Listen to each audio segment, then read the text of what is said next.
Hey guys, welcome back to our E-News special, Rob and Kristen, Immortal Love. Their romance is no secret now, but when the Twilight stars first started dating, they tried really hard to keep it under wraps. But that, of course, was virtually impossible. Kat Sadler explains. It's very dangerous in Hollywood when on-screen lovers become off-screen lovers. If that relationship goes south, then that can affect the whole film. But obviously it showed that Rob and Kristen felt it was worth it. Despite keeping their relationship on the DL, by the end of 2010, Rob and Kristen were no longer hiding their feelings for one another. They were sort of more relaxed about their relationship. They weren't afraid to be seen in public.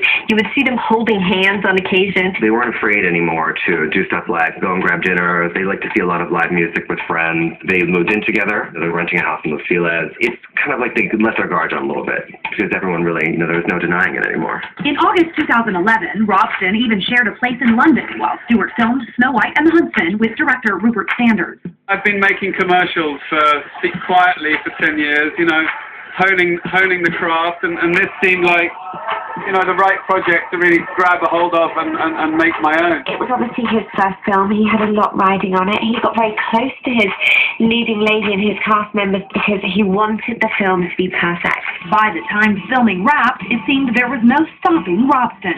They were very serious. They even sort of talked about the future. There was marriage talk. This was a couple that was there to stay, and they were making steps towards a more settled relationship.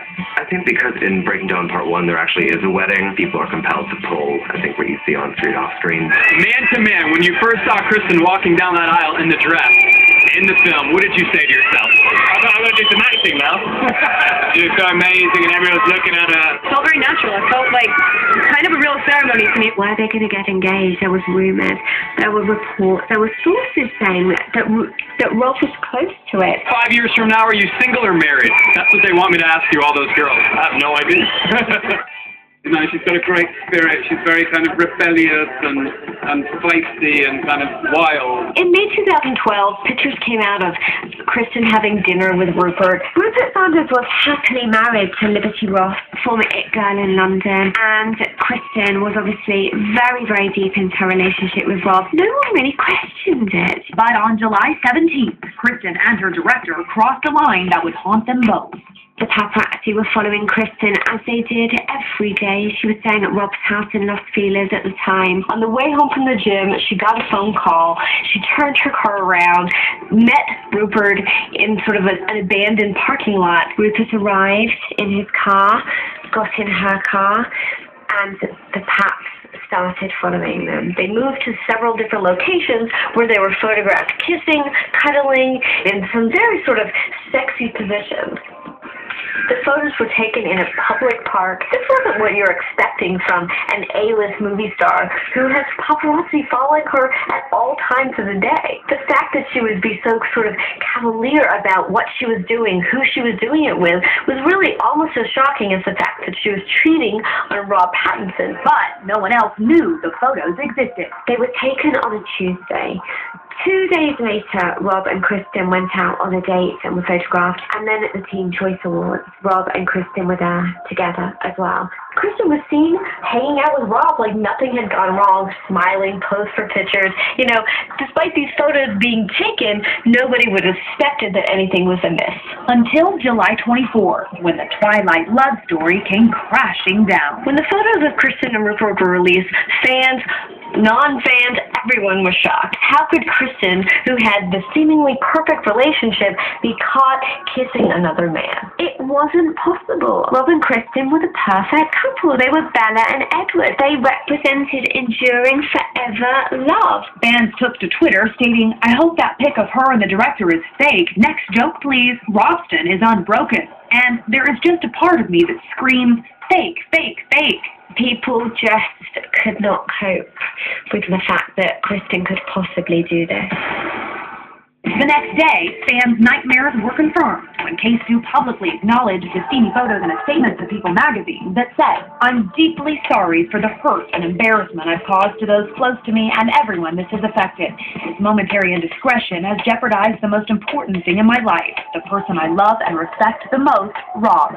I love him. I love him. I'm so sorry. I think it was shocking for some people because she'd never publicly even admitted that he was her boyfriend, like, in such a kind of direct way. I think that was what she was trying to underscore, is that it happened, it was stupid, and it's just a blip on the radar. This was her way of speaking to him through a public statement. That same day, Sanders, who has 2 kids with his wife of 7 years, actress model Liberty Ross, released an apology through People, which said, in part, I am utterly distraught about the pain I have caused my family. I am praying that we can get through this together. This was not something that they were proud of, but it wasn't something they denied. They admitted it straight on, they took responsibility, and they tried to move forward.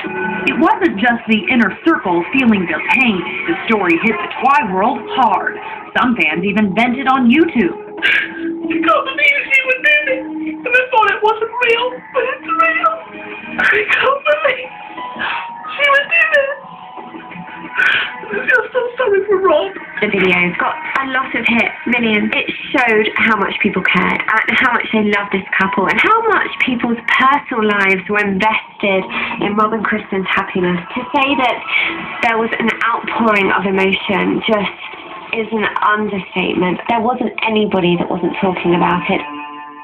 Late-night talk shows didn't miss the chance to partake, with big names like Will Ferrell and Bruce Willis, who had some serious fun with the story. Kristen and Rob, Bella and Edward, they broke up. Okay, getting back to the ambassador. I don't get the ambassador. They're supposed to be together forever. They were in love, and she was through it all away. Look, I'm sure it's going to be fine. It's not going to be fine. She is a vampire. When we come back, a look at the cheating aftermath. Rob goes into hiding. Kristen moves out of the house. Then, the reunion that fans were waiting for. And what's next for the couple when we come back?